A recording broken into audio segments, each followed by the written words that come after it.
Sejam muito bem-vindos ao canal. Afinal, o que somos nós? A Cléa Batista, que já nos deu uma entrevista anteriormente, precisou passar por uma cirurgia de reconstrução torácica. Essa cirurgia aconteceu no dia 21 de abril de 2024, exatamente no dia que ela achava que partiria daqui, ou seja, no dia 21 de abril.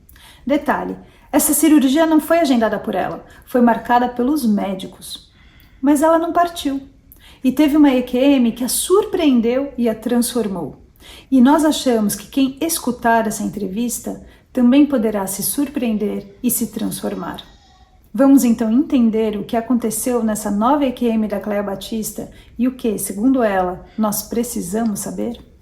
Essa entrevista foi dividida em duas partes, ambas publicadas hoje. Na primeira parte, essa que vocês estão assistindo agora, a Cléa conta sobre a sua EQM e na segunda parte ela responde as nossas perguntas e também nos dá novas informações.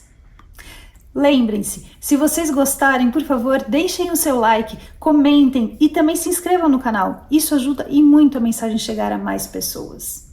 Bom proveito!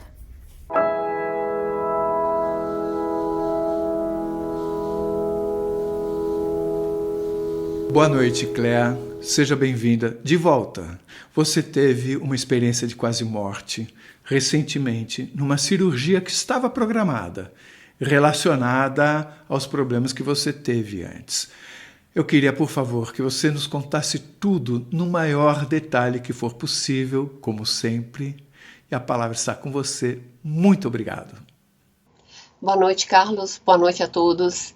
É um prazer estar aqui novamente, né? Eu não esperava por isso, né? Acho que todos esperamos que passar por uma cirurgia, dê tudo certo e a gente volte numa boa, né? Mas você sabe do meu caso que eu tinha essa questão de uma escolha, que eu teria uma presença, uma certa... Bom, então eu queria começar contando primeiro o que aconteceu na parte física, né? Toda os erros e acertos da parte da cirurgia, e depois eu conto mais ou menos o que aconteceu espiritualmente, né? Então a minha cirurgia estava marcada para o dia 21 de junho, né, 7h30 da manhã, e meu médico, ele conseguiu bater o carro, né, antes da cirurgia, então eu fiquei lá na maca esperando, aguardando no centro cirúrgico. Eu pensei que eles iriam até cancelar, e aí mais ou menos o médico chegou todo esbaforido, falei, meu Deus, ele vai me operar desse jeito, né? Então, ele foi assim, bateu feio o carro com os filhos dentro e tudo. Eu acho que deveria ter suspendido a cirurgia, mas tudo bem. Aí, mas só que quando ele chegou, algumas coisas já estavam acontecendo, assim, tá? Que eu vou contar depois, né? Então, e eu só sei que a cirurgia aconteceu normal, né? Porque foi uma cirurgia de reconstrução torácica, então foi demorada e um tanto quanto dolorida, né? O pós-operatório está sendo muito difícil, porque além de ter feito o enxerto, né, eles tiraram pele, né, das minhas pernas para poder colocar, e eles liparam a minha barriga, fizeram lipo nas axilas, porque precisava de gordura, e eu sou muito magra, e eles tiveram de sair procurando gordura. Então, assim, eu não sei se alguém já fez lipo, mas é ótimo. Nossa, assim, muito bom, tá? E aí, eu acordei, quando eu acordei da cirurgia, eu tava na semi-UTI com oxigênio, e os médicos conversando se me levavam ou não para a UTI. Ele parece esperando ter uma vaga na UTI, alguma coisa assim, né? E eu falei, não, tô bem, não preciso de UTI, eu tô bem, eu tô aqui, né? E assim, eu tava com oxigênio e eu fiquei com oxigênio o dia todo, e eu sempre, eles ficaram sempre monitorando a minha saturação, né? Que tava muito baixa e tudo. E aí eu não fui para UTI, eu fiquei na semi-UTI. E eu não sei explicar, essa é uma falha que eu ainda vou ver no meu prontuário médico, né? O porquê que me deram alta no dia 22. Então, no dia 22 eu tive alta e vim para casa, normal. Então, você imagina a dificuldade, o sofrimento que foi. Eu estava com 92 pontos pelo corpo, né? E voltei para casa. E deitei na cama e apaguei, né? Eu só sei que eu fiquei numa lombra, assim, uma coisa muito estranha. Aí acordei no domingo, né? No domingo eu tava com muita dificuldade para respirar. E eu lembro de pedir para minha prima que estava comigo, né? Eu tenho um oxímetro, porque eu tenho problemas no pulmão, né? Eu pedi para ela, falei, pega o oxímetro para mim. Nem sei por que eu tive essa ideia, assim, sabe? Eu estava muito bem. Eu estava muito bem. Eu não sei explicar para vocês. Eu estava muito bem. E aí, ela pegou o oxímetro, colocou no meu dedo e falou, tá dando 76. E ela falou, isso tá bem? Isso tá certo? Eu falei, não, mede de novo. Aí medimos de novo, dando 76. Aí eu estava tão bem que eu falei, não, tá tudo bem, preocupa não. Ela, logicamente, ligou para a irmã dela, que é farmacêutica, né, e falou, olha, a saturação dela tá dando 76. Isso foi o que eu fiquei ouvindo. E eu, não vou para o hospital não, tá tudo bem, eu tô me sentindo muito bem. E um conforto, uma paz, assim, extrema, né? Bom, por trás dos bastidores, né, a irmã dela falou, corre que ela tá morrendo, né, ela leva pro hospital. E aí ela falou, olha, vai se ligar pro seu médico. Eu falei, não vou ligar de jeito nenhum, doutor Rafael, essa hora nunca, não. Eu vou ficar aqui deitada, né, ela pegou e ligou e botou no meu ouvido. Eu só falei, doutor, tô com a saturação 76, que eu faço, né? Mas eu não estava mais raciocinando, né? E aí ele falou, corre para o hospital onde nós fizemos a cirurgia, que eu tô indo te encontrar lá agora. Resumindo, eu cheguei e já fui direto para a UTI, né? Fizeram tudo, acharam que eu estava com uma embolia pulmonar, né? Mas descobriram, né? É isso que eu ainda vou averiguar ainda, né? Porque eu não tô nem saindo de casa ainda. Eu broncoaspirei na cirurgia, né? Então eu peguei uma pneumonia muito grave. E eu estava, tipo assim, minha saturação só estava baixando, 76, depois estava, sabe? E quando eu cheguei, eles já me botaram, assim, imediatamente no oxigênio. Então, aí eu já estava com a pneumonia gravíssima, porque além de eu ter broncoaspirado, eu já tenho uma pneumonia crônica, né? Então, acho que foi uma mistura perfeita, né? Então, foram mais 8 dias de hospital, até eu sair mais ou menos lá, dia 30 de junho eu saí do hospital, eu tive alta, mas foram assim, momentos dificílimos, né? Então, fisicamente, eu falo que eu tive uma experiência maravilhosa, espiritualmente falando, mas quando eu voltei pro corpo, eu falei, meu Deus, que escolha que eu fiz, por que eu pedi para voltar? Foi muito difícil a volta, foi muito complicado, então assim, tudo está sendo muito complicado, né? Então essa foi a parte física que a gente não entendeu, a falha do hospital me dá uma alta com saturação baixa e eu podia realmente ter morrido, se não fosse a minha prima ligar para o meu filho e ele me fazer os bastidores, né? Meu filho que falou, tô te carregando para o hospital, ele literalmente me carregou para o hospital, eu teria morrido pacificamente na minha cama, entendeu? Eu estava muito bem. Aí agora a parte espiritual, né? Quer dizer, você fala que você estava se sentindo bem. Exato, uma paz, assim, eu estava, nossa, em extrema paz. Eu falei, não, vocês não vão me tirar de casa para ir para o hospital nunca, daqui eu não saio de jeito nenhum.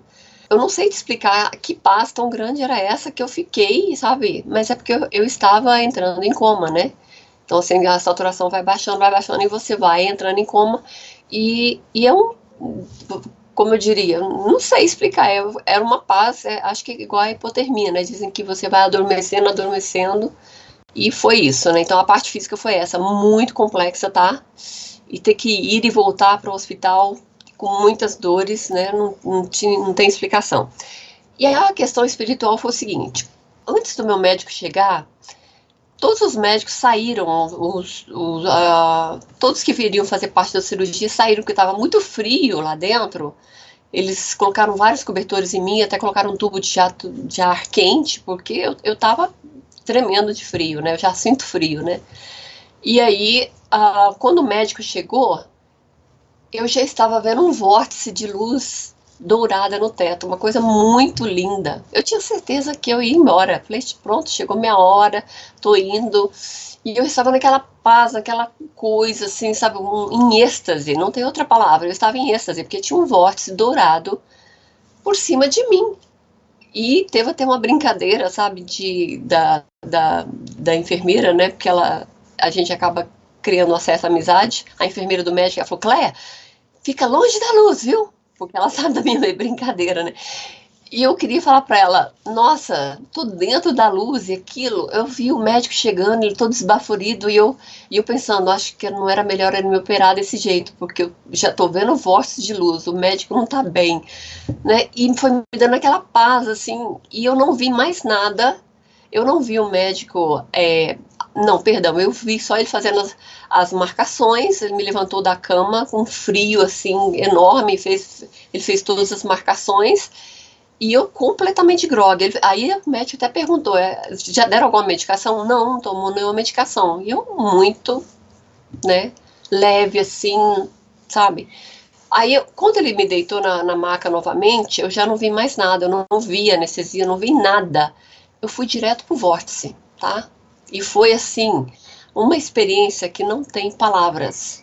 Eu entrei nesse vórtice de luz e lá dentro eu era um embrião.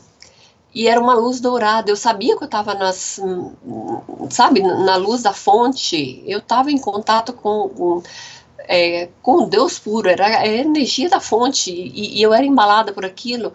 E o prazer era tão grande, o amor era tão grande. Era uma coisa assim. E eu sentia, sabe, eu dentro do útero, e como se eu estivesse num útero mesmo. E eu era um embrião.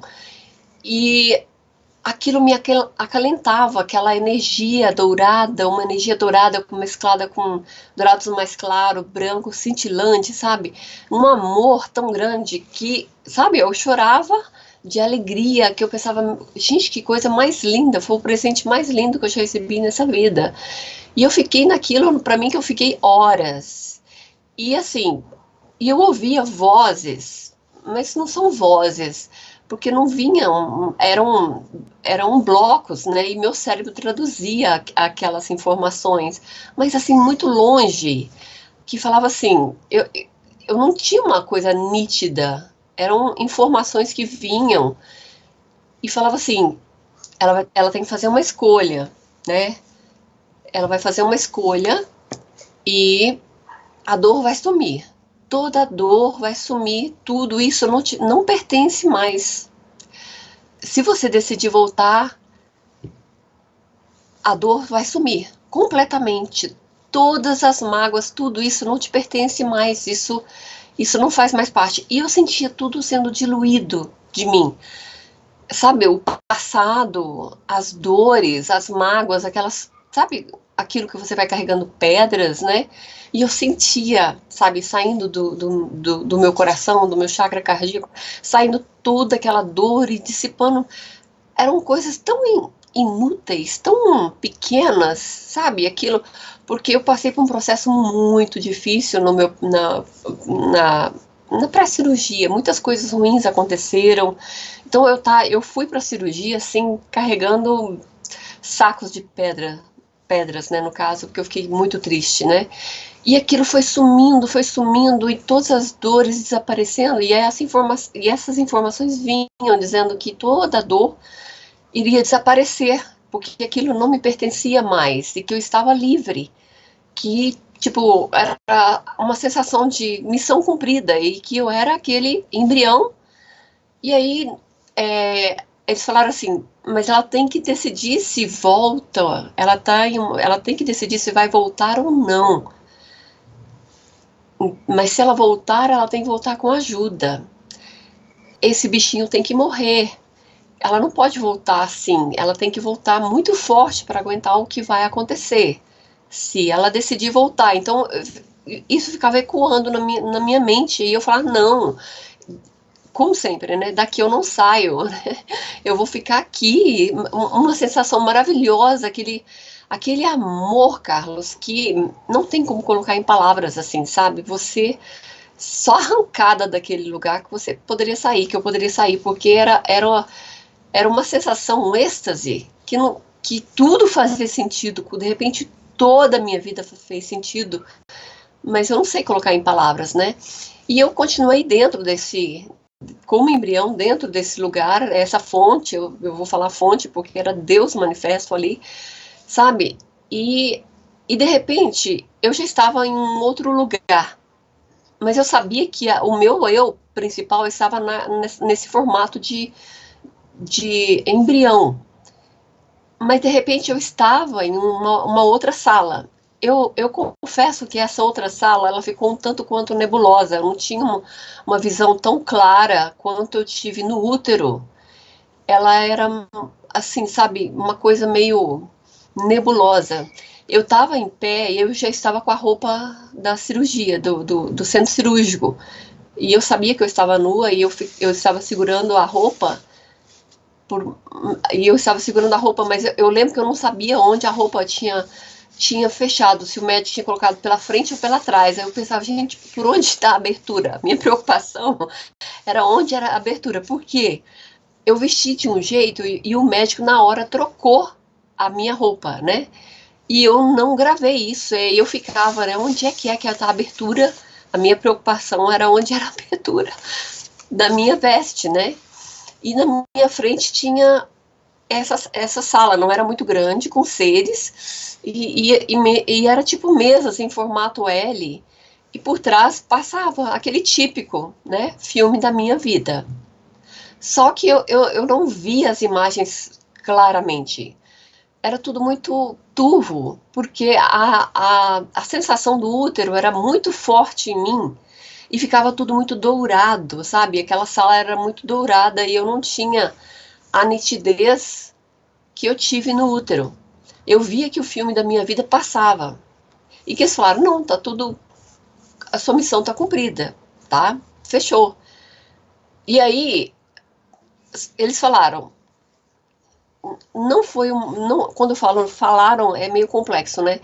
Assim, veio o entendimento a mim que era o seguinte, a minha opção era, eu ficaria e continuaria o trabalho do lado de lá, porque tem muito trabalho a ser feito, ou eu voltaria e me foi mostrado uma coisa muito grande que aconteceria. Eu voltando, eu também trabalharia aqui, teria a chance de evoluir mais ainda, porque a gente só evolui realmente nesses planos aqui embaixo, evoluir rapidamente. Né, a evolução é mais rápida aqui, né? Pela dor, nesse momento. Tem outras formas de evoluir pelo amor também, mas normalmente a gente escolhe pela dor porque você vai um pouquinho mais rápido, né? Então, necessidades. Eu acho que isso é um pouco complexo. As pessoas, mas por que tem que evoluir pela dor? Escolhas, né? Cada um escolhe como quer evoluir e quanto tempo você quer. Então, na minha opinião, o que eu senti era assim, eu poderia passar tipo assim, não tem como mensurar o tempo, mas eu iria demorar muito mais para atingir aquele nível de consciência, e se eu voltasse e passasse por toda a transição aqui na Terra, trabalhando, ajudando, eu venceria aquilo assim, rapidamente, entendeu? Então, eu iria trabalhar do lado de lá ou do lado de cá. E do lado de cá eu iria resolver uma coisa grande, que eu fiquei louca. Eu lembro de eu ficar assim, desorientada, desesperada com o que me foi mostrado. Eu pensei, gente, eu tenho que voltar, não tenho escolha. Eu não quero estar aqui, sendo que se eu estiver lá, eu posso fazer alguma coisa. Lá eu sabia exatamente o que era, Carlos. Eu sabia exatamente o que... Uma coisa muito grande, que me afetava a minha família, afetava... Eu não sei explicar exatamente o que ela afetava. Eu sei que a minha presença aqui iria mudar o curso disso. Eu falei, gente, então não tenho que pensar. Eu tenho que voltar agora, eu tenho que voltar.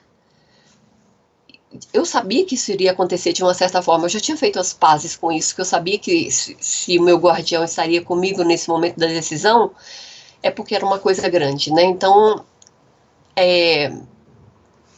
e aí eu pedia, eu tenho que voltar. Aí eles, uma coisa muito interessante que eu ouvia, sentia, eles falaram assim, mas o seu contrato reencarnatório já acabou. Vamos ter que fazer outro. Eu falei, então faça outro plano reencarnatório. E eu me lembro de, assim, da minha pressa de voltar. Um desespero para sair dali. Gente, eu tô perdendo tempo, eu preciso voltar. E eu sei que eles fizeram. E falou, você tem que assinar aqui. E eu só coloquei a minha mão direita, não, perdão, a minha mão esquerda em cima de alguma coisa. E pronto, eu saí de lá, eu saí desse lugar muito nebuloso, sabe? Porque eu ainda estava com a visão do útero, né? E eu com aquelas sensações ainda.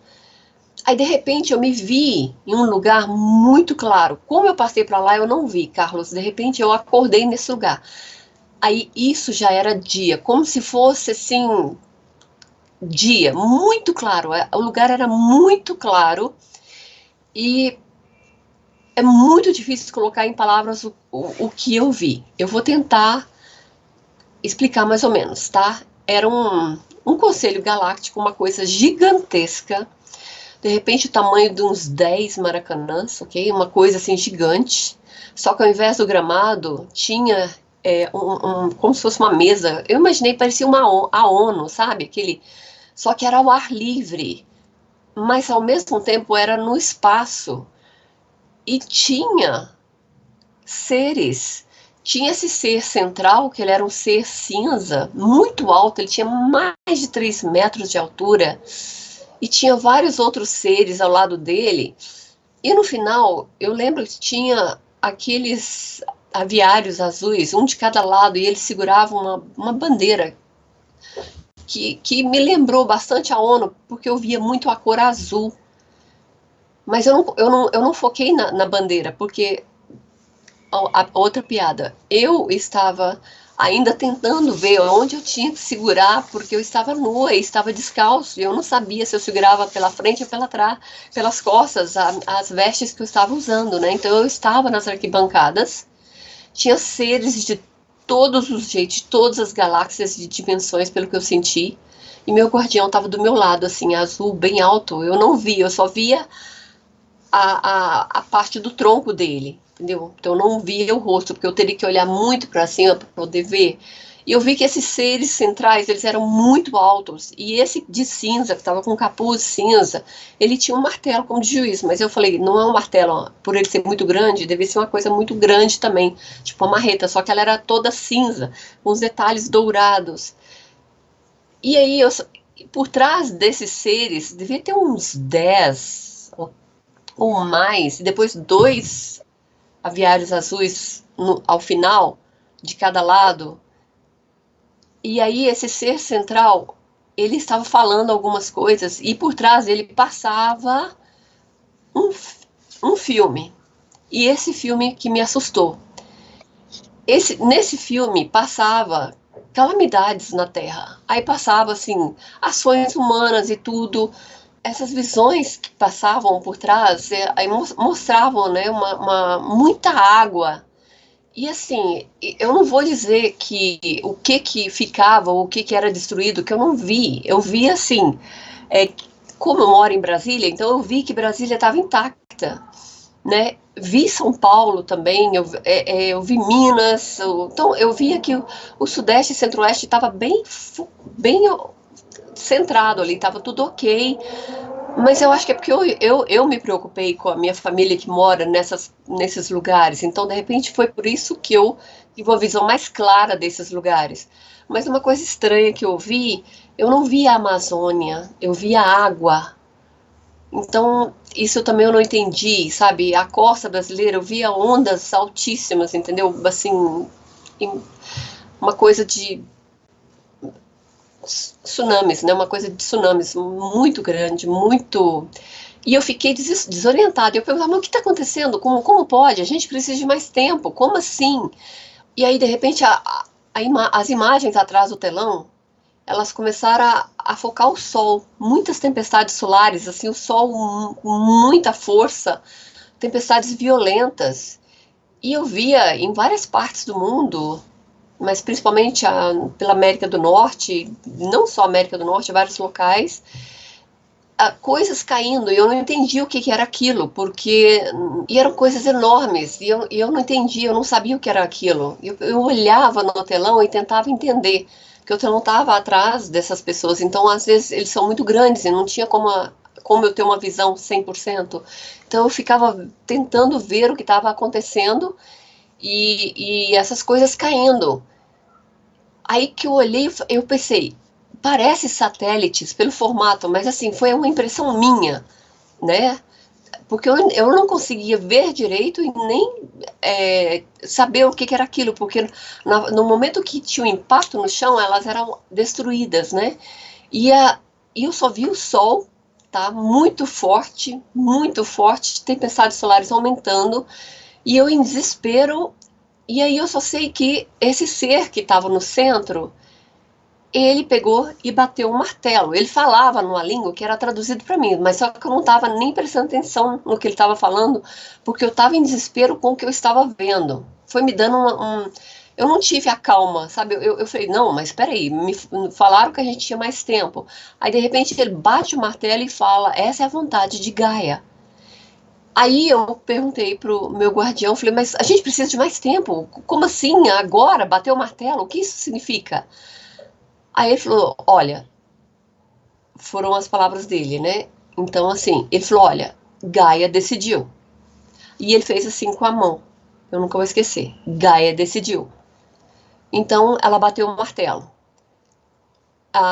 Ela decidiu que vai ser feito. Agora, o que vai ser feito, como vai ser feito e quando vai ser feito, nós não sabemos. E ele falou uma coisa interessante que eu realmente não sabia. Ele falou, Gaia é um espírito 1 milhão de vezes mais evoluído do que eu, do que vocês. E, então, assim, nós estamos, assim como o Sol, eles vão decidir o que fazer e como fazer e se vão fazer. Mas que vão fazer alguma coisa, vai. Aí eu falei, mas é de imediato? Como assim? E ele falou, olha, pode ser agora, pode ser daqui a 1 mês, daqui a 3 meses. Eu lembro dele fazer esse som. Daqui a 1 ano, 5 anos, 10 anos não passa. Terrestres. Aí no final ele colocou terrestres, para eu entender. E eu falei, como vai ser? Ele falou, a gente não sabe. Como eu te falei, não sei. E aí nós começamos a subir as escadas. Eu lembro de olhar para que eu pisava nesses degraus, eles não eram frios, parecia mármore, mas não eram, eles não escorregavam e nem eram frios, porque eu estava descalça, lembra, e tentando segurar as minhas roupas ainda e tentando conversar com o meu guardião, perguntando, mas como? O que a gente vai fazer? O que eu tenho que fazer? Aí ele falou, lembra da parábola, não, lembra da fábula do menino e a estrela do mar que você gosta tanto. E aí eu subi na escada, mas a gente precisa de mais tempo. Ele falou, quem tiver acordado vai estar no lugar certo, quem tiver acordado e entender e estiver de coração aberto, vai estar no lugar certo, vai estar tudo bem. Então, assim, isso já está previsto desde o início dos tempos, né? Então, assim, quem tiver quem souber disso vai tomar atitudes, né? Eu falei, mas como é que a gente vai saber? Aí ele só me falou uma coisa assim, ele falou, olha, antes do afundamento de Atlantis, vocês foram avisados e 1 ano antes todos que sabiam de Atlantis, que iria ter o cataclisma, saíram em barcos, né? Vocês foram e atravessaram o Atlântico, passando pelo Estreito de Gibraltar, né? E aí metade ficou na França e vocês foram para o Egito e começaram uma nova civilização. Aí eu pensei, nossa, vou adicionar mais uma coisa no meu currículo, né? Passar por cataclismas, tudo bem. E aí ele falou mais algumas coisas. Ele olhou para mim e falou, sai do ar, vai para a terra. E eu fiquei sem entender, né? E eu fui gravando essas coisas, sai do ar, vai para a terra, né? A fábula do menino e a estrela do mar. E eu pedindo mais tempo, não tem como vocês intervirem, nós precisamos de mais tempo, isso não vai dar tempo. Ele falou, tá tudo certo, vai dar tempo. E nós saímos desse lugar, e aí eu já estava no útero novamente. E eu senti aquele amor, aquela coisa, aquela força. E eu falei, foi nesse momento que eu falei, eu quero voltar. E aí eles falaram, mas você tem que morrer para o leão nascer. Isso ficou recuando na minha mente. Você tem que morrer para o leão nascer. E você vai voltar com ajuda. E de novo aquilo. Todas as dores sumiram. E quando eu acordei que eles estavam pensando em se me entubava, se me colocavam no UTI e tudo, não sei o quê. Eu falei, não, eu tô bem, eu tô aqui. E a minha força era tão grande, Carlos, eu tinha vontade de fazer igual um leão, sabe? Aquele leão que rugira assim. Porque da primeira vez que eu tive isso, eu voltei muito triste. Lembra que eu briguei com a minha médica? Como é que você me traz de volta? Ela falou, e ela brigando comigo, você não vai morrer na minha mesa, não. E eu falei, vou arrumar outro médico. E dessa vez eu voltei tão feliz, mas tão forte. Parecia que eu podia conquistar o mundo, e aquela felicidade, eu precisava contar para alguém, mas os médicos não acreditavam, né? Aí até que a minha prima chegou e aconteceu isso comigo, e eu comecei a contar, e disparei, não lembrei de gravar, de pegar um celular e gravar. Aí quando, né, vem morfina, vem isso, vem aquilo, vem muita dor aqui, muita dor. Então você imagina todo esse processo, e a coisa foi mais ou menos esquecida, né? Por esses 10 dias aí, porque foi muita morfina, muita dor. E assim, eu vou ser sincera, foi a volta mais difícil que eu já vi, tá? Eu tive que fazer fisioterapia respiratória todos os dias, não subia a saturação.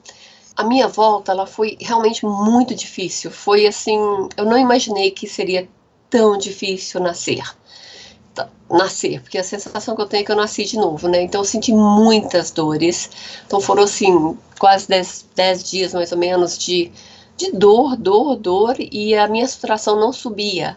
Então eu tive que fazer fisioterapia respiratória 3 vezes ao dia, ficar soprando aquele canudinho na garrafa com água, exercícios daqui, fisioterapia toda hora vinha, sabe, medindo a minha saturação, sempre na média de 85, 84, sabe, baixava para 83, aí os médicos preocupados comigo, né, e isso eu no oxigênio, tá, na semi-UTI. E aí, quando melhorei um pouquinho, eu fui perguntar para minha prima, né, que sempre fica comigo, que eu amo muito, que estava comigo. Aí eu falei, me fala o que eu te falei. Eu lembro que eu te contei um monte de coisa. Ela falou assim, eu achei que você estava alucinando. Eu não lembro direito. Aí ela falou assim, eu tive Covid, eu esqueço as coisas. Eu não me lembro direito. Aí eu falei, por que a gente não gravou? Aí a gente foi a piada, né, do século, né? Eu lembro de você falar que estava nos braços de Deus e que você teve uma experiência maravilhosa. Mas eu não vou lembrar os detalhes, eu só me lembro dessa parte, assim, que eu achei muito lindo você me contar e tá. Bom, resumindo, então, assim, da próxima vez eu vou gravar, né? Porque ficou uma coisa... eu sinto que eu perdi alguns detalhes, mas ao mesmo tempo, eu de vez em quando, algumas coisas, vem flashes, né, do que eu tenho que lembrar, né, e eu acho que o que eu tenho que lembrar vai vir na hora certa, né, que foi aquilo que me deixou tão, tão desesperada pela volta. Mas eu voltei tão forte, Carlos, e aí tanto que eu ficava perguntando para ela, me pergunta alguma coisa da infância para ver se sou eu mesma. Porque a gente se conhece, quer dizer, somos primas, né, crescemos juntas, alguma coisa da infância. E ela me achando doida. Eu falei, por favor, pergunta alguma coisa que só eu e você saibamos, né, alguma coisa assim. E aí todo mundo que vem me visitar fala, me pergunta alguma coisa, para ver se era eu mesma, porque até eu fiquei preocupada se eu era um walk-in, entendeu? Se eu era eu mesma. Por quê? Carlos, uma força, mesmo com toda a dor, uma energia, uma ajuda que não tem explicação. Eu olho no espelho e falo, gente, sou eu sei que sou eu, mas tem alguém comigo, tem uma energia comigo, uma força tão grande que, sabe quando que você não se abala, que você não tem dor mais? Eu lembro daquilo, do meu passado, sabe, das dores, o que me afetava. Eu falo, meu Deus, realmente, a sensação que eu tenho é de um novo contrato reencarnatório, uma nova pessoa. Mas sou eu mesma, mas com ajuda. Então esse é meu relato. Não deixem de assistir a segunda parte da entrevista da Cléa, onde ela responde as nossas perguntas e também nos traz novas informações. Você vai amar. O link está disponível para você aqui em cima e também na descrição do vídeo. Se você gostou, por favor, se inscreva no nosso canal. Dê likes, faça comentários, compartilhe com os amigos, toca o sininho que assim você sempre fica sabendo quando chega vídeo novo.